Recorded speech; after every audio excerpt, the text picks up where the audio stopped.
अस्सलाम वालेकुम, कैसे हैं आप सब। और एशिया कप स्टार्ट हो चुका है। आज पाकिस्तान और नेपाल का पहला मैच था, मुल्तान क्रिकेट स्टेडियम में खेला गया और बिल्कुल एकतरफा मुकाबला था। शुरू में ऐसा लगा कि नेपाल ने थोड़ा जो पावर प्ले में बॉलिंग अच्छी करी, फील्डिंग अच्छी करी, तो कहीं ना कहीं ऐसा लग रहा था कि मैच फंसेगा। लेकिन उसके बाद पाकिस्तान ने बिल्कुल बैटिंग में भी डोमिनेट किया और बॉलिंग में भी बिल्कुल डोमिनेट किया। इसके लिए मेरे साथ बात करने के लिए मौजूद है मुसब भाई और शरियार भाई। अस्सलाम वालेकुम। वालेकुम सलाम, कैसे हैं आप? अल्लाह का शुक्र, बिल्कुल। आप लोग सुनाए खैरियत से। अल्हम्दुलिल्लाह। मुसब भाई, बिल्कुल एक तरफा मुकाबला हुआ। कोई 10 ओवर अगर शुरू के हटा दें तो उसके अलावा कोई लगा नहीं कि मुकाबला नेपाल ने किया। बिल्कुल एक तरफा मुकाबला गया।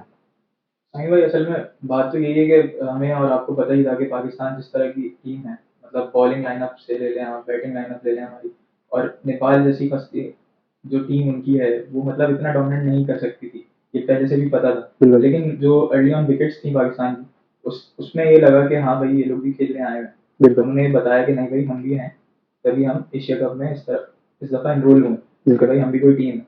लेकिन जिस तरह वन साइडेड मैच हुआ, वो पाकिस्तान के हक में भी बेहतर था, और ऐसा ही होना था कुछ। नहीं यार, ऐसा कुछ भी नहीं है। क्रिकेट है बाई चांस।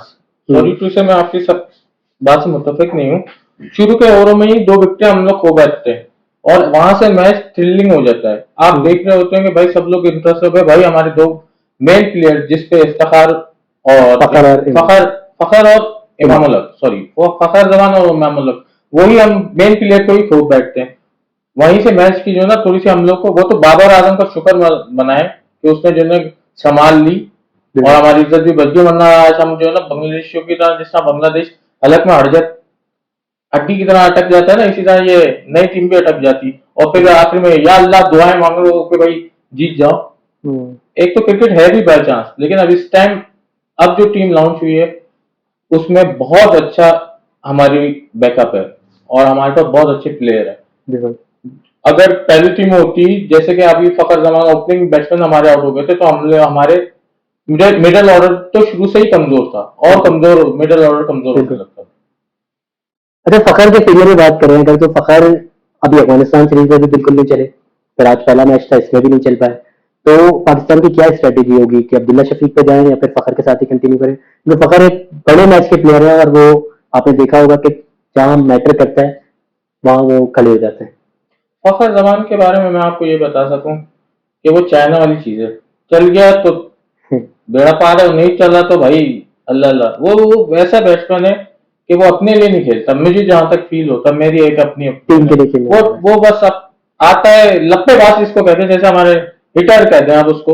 हम्म, अगर वो चल गया तो फिर उसको स्कोर आपका बहुत हाई लेवल पे पहुंचा देगा, और हम्म, अगर वो नहीं चला तो वो नहीं चला। मेरे हिसाब से फखर जमान को रखना, क्योंकि वो बहुत बड़ा प्लेयर है, कोई हल्का प्लेयर नहीं है। बिल्कुल आप भी जानते हैं फखर जमान के बारे में। बिल्कुल। तो वो आपकी टर्निंग पॉइंट कहीं पे भी ला सकता है। मेरा ओपिनियन ये है कि अभी फखर जमान को ही रखना चाहिए। 1-2 मैचेस, 3-4 मैचेस हो जाते हैं, हर कोई बैटली हर वक्त फखर जमान परफॉर्म नहीं करेगा, हर वक्त बिल्कुल बाबर आजम परफॉर्म नहीं करेगा। हम कोई एक पर्टिकुलर बैट्समैन के ऊपर पूरी पाकिस्तान टीम को रिलाई नहीं नहीं कर कर सकते, सकते, बिल्कुल ठीक। रिलैक्स नहीं कर सकते। और उस्ताद भाई, आपका क्या ख्याल है कि फखर के साथ जाना चाहिए या फिर अब्दुल्ला शफीक पे स्विच करना चाहिए पाकिस्तान को। नहीं, इतनी जल्दी अगर फैसला किया जाए इस बात का, तो ये अभी मुनासिब नहीं होगा, क्योंकि जैसे इन्होंने कहा कि फखर जमान बड़े मैचेस पे चलता है, बिल्कुल और अगर एशियन कंडीशंस पे उठा के उसके मैचेस देखें तो वो चोक करता है कहीं ना कहीं। लेकिन जैसे दुबई हो गया और जैसे बाहर के मैचेस हो गए, ऑस्ट्रेलियन कंडीशंस वगैरह जो वो खेलता है, तो उसके अच्छे रिकॉर्ड्स हैं। अब्दुल्ला शफीक की जहाँ तक आप बात कर रहे हैं कि फखर जमान को अब्दुल्ला शफीक की जगह रिप्लेस करना, ये बात, ये इसमें ये भी आ जाता है, तो एक्सपीरियंस भी है फखर जमान को। अब्दुल्ला शफीक इतना खेले हुए नहीं है टीम के साथ अभी।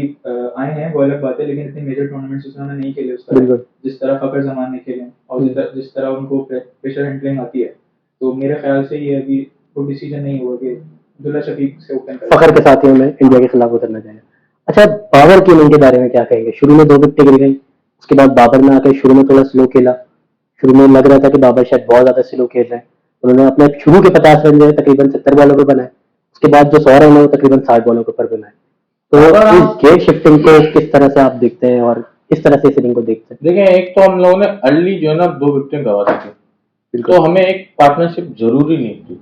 और रिजवान और बाबर ने अपनी पूरी जो है ना किरदार अदा करा है। बिल्कुल और बाबर की एक स्ट्रेटजी यही है कि वो अपनी जो है ना पहले पिच को जो है ना समझता है, उसके बाद बॉलिंग आप लाइनअप को समझता है, बिल्कुल। और न्यू बॉलिंग करना बहुत स्विंग हो रही होती है, हम्म, तो उसने अभी इसको मतलब समझा है उसमें, तो लगता है टेक टाइम लगता है भाई, आप जब तक बिल्कुल लगता विकेट पे गिरवाते रहोगे तो फायदा क्या, फिर आपके आखिरी शादाब पे अल्लाह शादाब 50 बना दे, है, बिल्कुल। तो ये वो बॉलर है भाई, बैट्समैन भी अच्छा है, लेकिन मेन उसको जो है ना वो बॉलर पे आया है, और बिल्कुल। बहुत अच्छी भी उसने 4 विकेट ली है, बिल्कुल। तो वो जरूरी नहीं बैट्समैन पे नहीं आया, बैट्समैन बाबर है, वो बाबर का किरदार यही है, उसके बॉडी लैंग्वेज, उसका खेलने का तरीका यही है कि पहले वो समझता है, बॉलर को भी समझता है, अपना बहुत अच्छा नाम है, उसने बहुत सारे रिकॉर्ड इसमें करे हैं इस ओडीआई मैच में, फर्स्ट ओडीआई मैच में। बिल्कुल। मुसा भाई, गेम शिफ्टिंग के बारे में क्या कहेंगे कि पहले जो इतना स्लो स्टार्ट लिया बाबर ने, उसके बाद जो अगले 100 रन बनाए वो सिर्फ 60 बॉलों पे, तो बाद में बॉल अच्छा आ रहा था बैट के ऊपर, या उस वक्त चार्ज लेना जरूरी हो गया था, क्या समझते हैं आप इसको? अच्छा, बाबर आजम को मैं इस तरह रिलेट करूंगा कि जैसे अगर आप पीछे आ जाएं तो जब मिसबाह उल हक होता था टीम में, तो जब मिसबाह उल हक टीम को मतलब इनिंग को जब बोरिंग कर देता था तो सारे पाकिस्तानी बुरा भला कहते थे, और एनालाइजर भी बैठ के बुरा भला कहते थे यार बिल्कुल, एक नाम पड़ गया था उनका टुक सही है टुक। बाबर तो मसला ये था कि उनको पता था कि मेरी टीम किस स्ट्रेंथ में जा रही है, हम्म, मतलब वो आके अगर वो भी वही करके जाते, मतलब जो ऊपर वाले लड़के कर रहे हैं और मिडल ऑर्डर कर रहा है, चोक हो रहा है और अर्ली ऑन विकेट दे रहा है, तो वो संभालते थे, स्टेबिलिटी पैदा करते थे मैच में। तो मुझे जो लगता है वो बाबर आजम के अंदर भी वही चीज है कि वो ये देखता है कि यार मेरा एक तो इतना नाम बना हुआ है, सही है, दुनिया की नजरें मेरे ऊपर है, ठीक है, बिल्कुल। सब विराट कोहली से कंपैरिजन करते हैं, ठीक है, बिल्कुल। तो मैं उस लेवल तक तो नहीं खैर अभी फिलहाल, लेकिन वहां तक जो लोगों ने सोचा हुआ है, जो एक्सपेक्टेशंस है आवाम की, उस पर पूरा करने की कोशिश करो, तो वही किरदार उनका हमेशा से दिखता है, वो एक क्लास है प्रॉपर। लेकिन यहाँ पर मैं थोड़ी सी एक बात कहूंगा कि बाबर आजम और मिसबाह उल हक दो डिफरेंट प्लेयर है। ये बाबर आजम अगर आपकी बॉल वेस्ट कर रहा है, आपका अपना स्ट्राइक रेट खराब कर रहा है, तो वो आगे हिटिंग करके उसको कवर अप कर देता है। मिसबाह में ये कैपेसिटी नहीं थी, जब वो हिटिंग करता था तो कैचे कैच आउट हो जाता था। मिसबाह हक में इतनी एक्सपर्टीज थी कि वो उसको रोक सके, मैच को मतलब विकेट ना दे, लेकिन ये नहीं थी जिस तरह से स्ट्राइक रेट को ऊपर बाबर आजम लाता है। नहीं, वो मैं इस पे थोड़ा सा मैं आपसे काउंटर करूंगा। बात ये है कि मैंने उसके माइंडसेट की बात करी है, उसका जो माइंडसेट था वो मिसबाह उल हक वाला है। और जहां तक आप बात कर रहे हैं कि वो अगर स्ट्राइक रेट पूरा कर देता है, तो वो कई मिसबाह नहीं मैचेस, करता ये था। वाला मैच अगर उठा के आप ये देखना चाह रहे हैं कि वो नहीं, strike rate- विनिंग प्लेयर नहीं है। Winning player तो बाबर आजम है। हाँ, Winning मिसबाह player तो आप बाबर उसको आजम है। विनिंग प्लेयर नहीं कह सकते मेरी नजर लेकिन में। मिसबाह के वक्त में देखे बैटिंग लाइन बहुत ज्यादा ही खराब थी, अब तो हमारा बहुत मिडल बेहतर हो ऑर्डर ही गया। खराब था, बिल्कुल उस वक्त मिडिल ऑर्डर का टॉप ऑर्डर का सभी खराब था, हम्म। तो सबसे ज्यादा हमारा मिसबाह ही अच्छा बैट्समैन था, या यूनुस खान दे दे के एक अच्छा बैट्समैन था। तो बाबर को फिर ये होता है कि नीचे आके इफ्तिखार का सपोर्ट मिला, उसने आखिर में अपना स्ट्राइक रेट मेंटेन कर लिया। मेरे ख्याल है मिसबाह को उस वक्त ऐसा कोई पार्टनर भी नहीं मिलता था जो आके इनिंग बिल्डअप कर ले, थोड़ी सी हाँ। थोड़ा सा उसके साथ जो है वो साथ दे दे, तो ये भी एक लैकिंग रहती थी। अच्छा, अगली जो बात है कि आज 6 आउट हुए पाकिस्तान के, इसमें 2 रन आउट हुए, और एक तो रिजवान था, वो बहुत ही पुअर रनिंग लगी बिल्कुल, कि उन्होंने सीरियस ही नहीं लिया शायद अपने विकेट को, और वो ऐसे चलते हुए चले गए। और दूसरा इमाम उलग रन आउट हुए, तो पाकिस्तान की रनिंग थोड़ी खराब रही, इस पर तवज्जो देने की जरूरत है, या फिर नेपाल की फील्डिंग कुछ एक्स्ट्रा मारी थी? दोनों फैक्टर मैं इसमें कहूंगा कि पाकिस्तान की रनिंग में भी थोड़ा फ्लॉ है, तो थोड़ा बहुत जाहिर सी बात है, वो जब मैच के बाद जब देखते हैं, प्लेयर्स देखते ही हैं, ऑब्वियस सी बात है, वो एनालाइज करते हैं कि भाई कहाँ पे हमने चूकिंग करी थी, बिल्कुल। तो वो जाहिर सी बात है वो कवर अप करेंगे इन सब चीज़ों को। और लाजमी सी बात है, यही नहीं हो सकता कि सिर्फ पाकिस्तान की तरफ से गलती हुई, नेपाल की फील्डिंग की भी दाद देनी चाहिए, बिल्कुल। जिस तरह उनके लड़कों ने चढ़ के खेला और बताया कि भाई नहीं, हम खेलने आए हैं, कोई मतलब ऐसी मजाक नहीं है कि आप आए और खेल के चले गए ऐसी। अच्छा, नेपाल की अगर इस रनआउट के अलावा देखें तो थोड़ी मिस फील्डिंग बहुत ज्यादा थी, तो नेपाल को कितना नेपाल एक नई नई नया है, लेकिन मुझे उनकी फील्डिंग इतनी नहीं, हमारा जो है ना मिस्टेक है, इस टाइम हमारा मिस्टेक है। आप हम लोग जज्बाती है ना, मतलब देख रहे नहीं होते, भाग रहे होते हैं।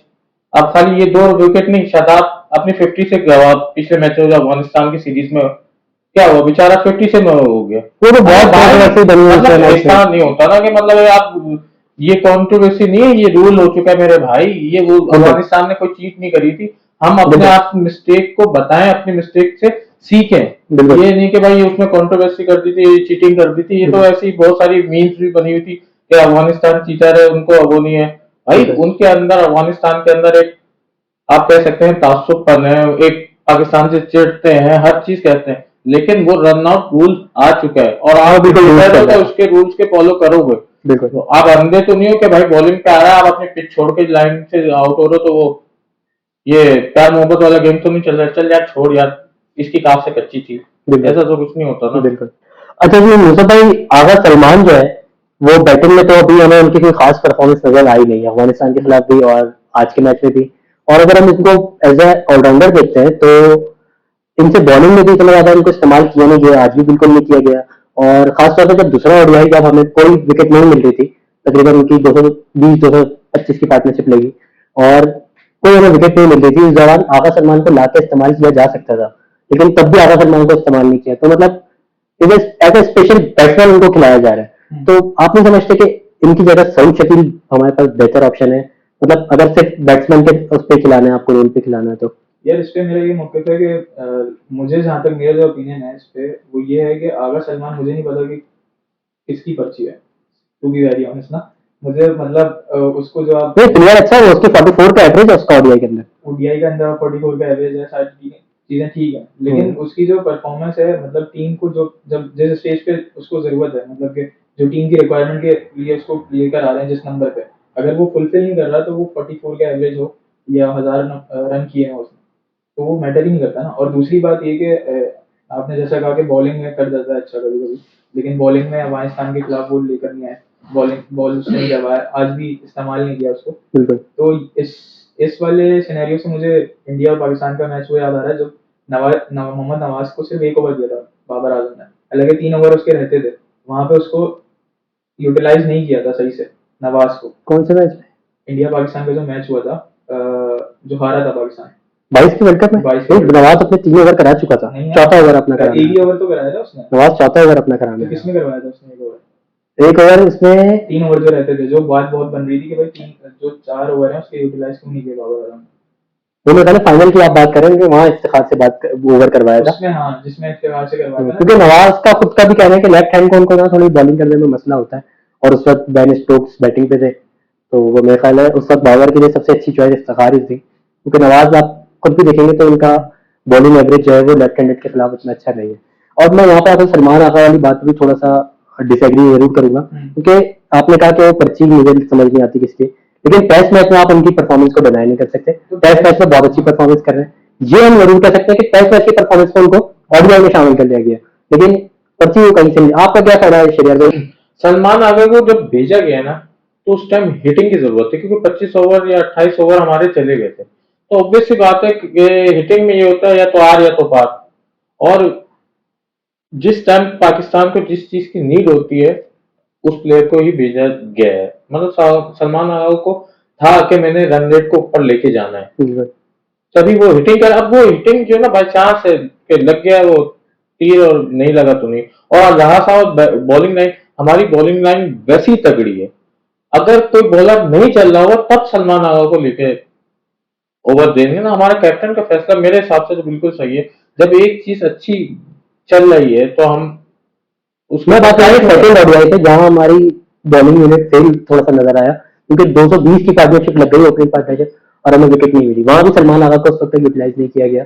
इस पर मैं थोड़ी बात कर रहा था कि अगर उनको सिर्फ बैट्समैन के तौर पे खिलाना कभी है कभार तो ऐसे सऊद शकील फैसले कभी बेहतर कभार ऑप्शन ऐसे है। फैसले लेने पड़ते हैं कि जो कि कप्तान को, कि हमारा हो सकता है वो इस चीज को डर रहा हो कि भाई जब सीनियर प्लेयर पिट रहे हैं तो ये तो अभी नया नया आया है, लेकिन और मेरे अपने हिसाब स्टैंड से पर रहना थोड़ा सा चाहिए। थोड़ा सा उसको एक रिस्क लेना चाहिए था कि सलमान को उस टाइम पे बॉलिंग देनी चाहिए थी।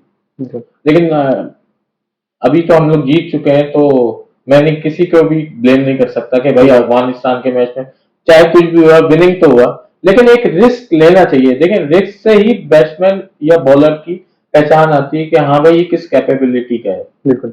अच्छा, आपने रन रेट की बात करी कि जब आगा सलमान आए तो रन रेट उस वक्त जो है वो थोड़ा बढ़ाना डाउन था। था, उसको बढ़ाने के लिए शायद उसने हिट करी तो एक दो शॉट हिटिंग में लग जाती है कि भाई अगर बिल्कुल। शॉट खेल जाता है बंदा। अच्छा, तो इसी इसमें से मुताबिक बात कर लेते हैं इफ्तिखार की, नीति के उन्होंने आके जो है वो रन रेट भी ऊपर किया और अपनी सेंचुरी भी चच्चा मियाँ मुकम्मल है करी। भाई, उनको तो लकब दिया हुआ चच्चा मियाँ, और वो हमारे पास एक अनमोल रतन आए हुए, आप कह सकते और हो कि वो वो अच्छा बहुत मिडिल ऑर्डर में जो है वो आके सेव कर लेते पाकिस्तान को। हाँ। अगर आप देखें इंडिया वाले मैच में भी उन्होंने सेव किया, साउथ अफ्रीका वाले मैच में भी उन्होंने वर्ल्ड कप में 2022 में सेव किया, फिर आज भी आप देखें तो ऐसे न्यूजीलैंड वाला भी टूर में भी उन्होंने एक जगह बीच में आके सेव किया। तो क्या रोल है उनका और किस तरह से इनकी इनिंग को आप देखते हैं?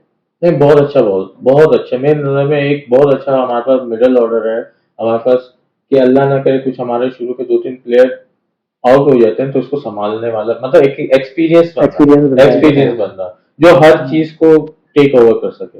बाकी गलतियां हर किसी में से हो सकती हैं, क्रिकेट बाई चांस है जिसका मैं शुरू से कह चुका हूँ। और इस टाइम जो हमारी पाकिस्तान टीम एशिया में उतरी है तो हम कह सकते हैं कि हम बेस्ट है, बिल्कुल। बेस्ट है। अरे शाहीन की जो हैबिट बन गई है फर्स्ट ओवर विकेट, आज मुझे लगा नहीं कि उन्होंने वो एलबीडब्ल्यू वाला जो आउट था वो बहुत एक अच्छे उन्होंने विकेट की, लेकिन जो उनको पहली विकेट मिली वो मुझे बॉल इतनी कोई खास नहीं लगी, लेकिन शायद उस शाहीन का ही रोक था कि वो विकेट मिल गई कि वो बॉलिंग बस शाइन करा है। लेकिन हर मैच में उनकी एक हैबिट बन गई है फर्स्ट ओवर विकेट जो।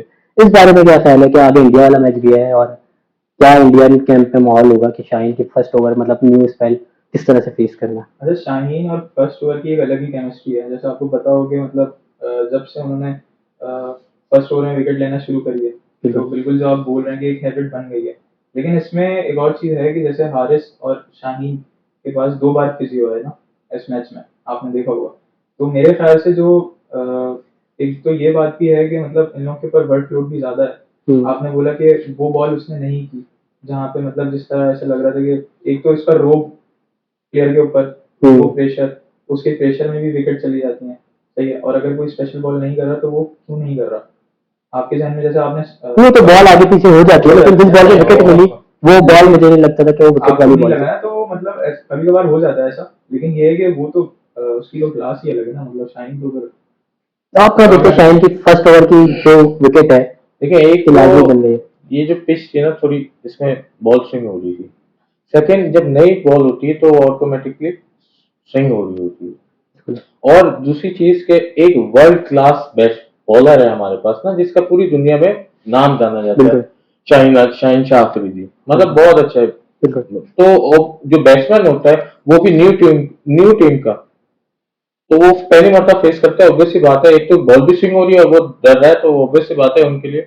अच्छा, मुसब भाई आपने फिजियो की बात करी कि फिजियो 2 दफा आया, इसकी मैं बात करना चाह ही रहा था आपसे कि क्या वजह है कि पहले फिजियो को शाहीन को चेक करने आना पड़ा, फिर हारिस को चेक करके आना पड़ा, और 5-5 ओवर दोनों से करवाए भी कंटिन्यूसली। आज बाबर फील्ड पे मौजूद नहीं थे कैप्टनसी करने के लिए, शादाब जो है वो चीजें देख रहे थे, तो शाहीन से पहले उन्होंने कंटिन्यूसली 5 ओवर करवाए, फिर हारिस से भी 5 ओवर करवाए। नसीम शाह भी फील्डिंग में आज थोड़े ऑफ ऑफ लग रहे थे, तो क्या वजह है कि ट्रैवलिंग भी बहुत ज्यादा है क्योंकि अभी लाहौर आना है, फिर श्रीलंका जाना है। इससे पहले जो है वो हमारे 3 जो मॉलर है इसमें से एक ये प्रीमियर लीग खेल रहे थे श्रीलंकन, और 2 जो है वो 100 लीग खेल रहे थे, तो शायद वर्कलोड मैनेज नहीं हो पाया है, इस वजह से थोड़े जो है ये टायर्ड नजर आए, या क्या वजह है? हाँ, बिल्कुल यही बात है कि मतलब जिस तरह एंगेजमेंट है इन बॉलर्स की, खासतौर पे शाहीन की, हारिस रऊफ की और नसीम शाह की।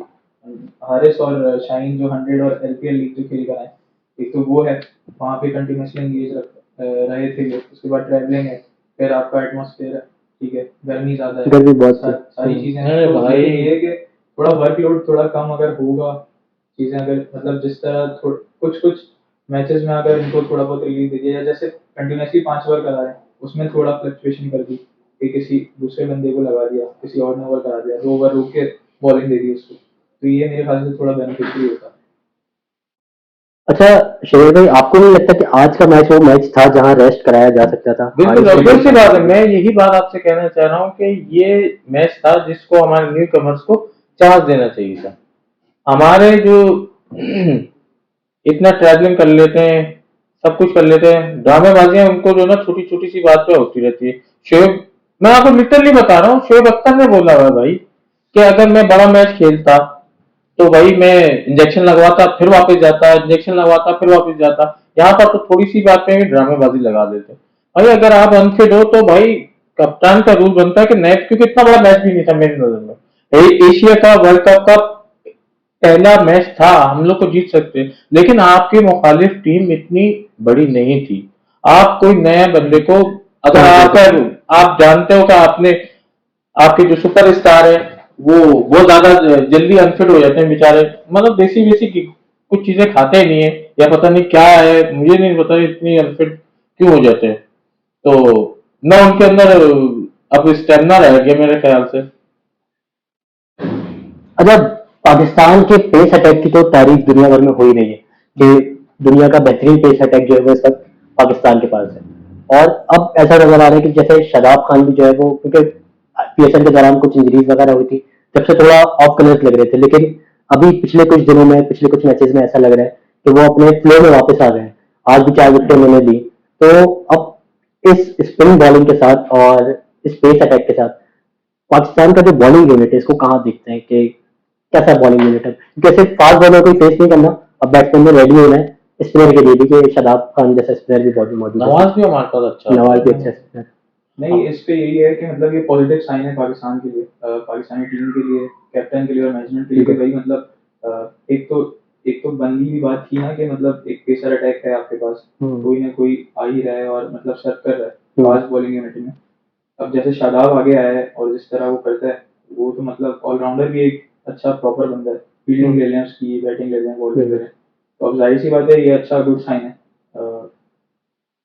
आप क्या देखते हैं शादाब की परफॉर्मेंस को? नहीं देखिए, अकेला अगर आप शादाब को कह दें कि अच्छा है, शादाब बहुत अच्छा बॉलर है, और ऊपर से हमारे पास ये बैट्समैन भी अच्छा है, और एक हमारे अच्छा पास लेकिन और भी स्पिनर है, इफ्तिखार है, अभी मैंने उसकी बॉलिंग देखी, उसमें भी इम्प्रूवमेंट है, इफ्तिखार है, मोहम्मद नवाज हमारे पास अच्छा बॉलर है, सही।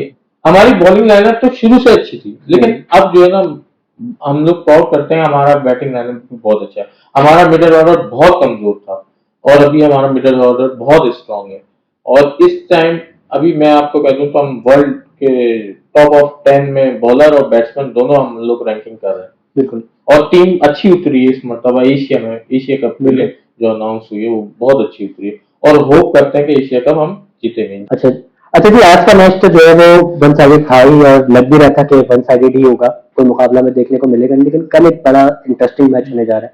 अब बांग्लादेश और श्रीलंका के दरमियान, इनके दरमियान पहले भी जो है वो थोड़ी नोकझोंक रही है मुकाबलों में आपस में। तो कल का मैच कहाँ देखते हैं मुसद भाई आपके? कल क्या नजर आ रहा है? से कोई कांटे का मुकाबला नजर आ रहा है या फिर कोई वन साइडेड मुकाबला होगा?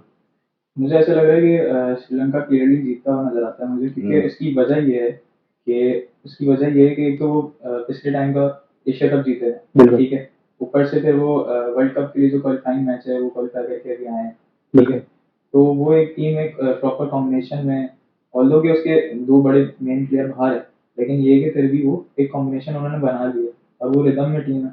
एक अच्छे रिदम में नहीं भाई, कैसे कैसे मैं मान लूं भाई, बांग्लादेश 110% बांग्लादेश जीतेगी। क्यों? क्योंकि भाई बांग्लादेश पाकिस्तान जैसे को मैच जो है ना हड्डी में लगा देता है, और जो है ना उनका हलक में ले आता है मैच बांग्लादेश, मतलब उनको राइट ऑफ करना बिल्कुल नहीं भाई, वन साइडेड ये भी मेरे हिसाब से वन साइडेड नहीं तो इजी टू विन है, इजी टू बांग्लादेश 100%। इंशाल्लाह, मैं इंशाल्लाह भी यूं कह रहा, हालांकि मेरी टीम नहीं है, लेकिन उनके पास कोई टीम का कोई भी प्लेयर अभी मेरे हिसाब से मौजूद भी नहीं है श्रीलंका के पास। साकिब अल हसन है प्लेयर है, और मैन ऑफ द मैच भी साकिब अल हसन होगा इंशाल्लाह। इंशाल्लाह वर्ड यूज कर रहा हूँ, लेकिन मैं मुझे अंदाजा मुझे बिल्कुल अंदाजा, क्लियरली अंदाजा है कि ये वन साइडेड नहीं रहेगा, लेकिन इजी टू विन रहेगा, बांग्लादेश विन करेगा, और साकिब अल हसन जो है मैन ऑफ द मैच होगा इसमें। चलो जी, ये तो कल देखेंगे मैच के बाद, जब कल तबसरा करने बैठेंगे तो इंशाल्लाह सारी चीजें सामने होंगी, सब प्लेयर्स की परफॉर्मेंस सामने होगी, तो कल ही बैठ के इस पर बात करेंगे। तो अभी के लिए हमें इजाजत दीजिए, कल जो है वो बांग्लादेश और श्रीलंका के मैच के बाद दोबारा हाजिर होंगे आपकी खिदमत में। जब तक के लिए अल्लाह हाफिज।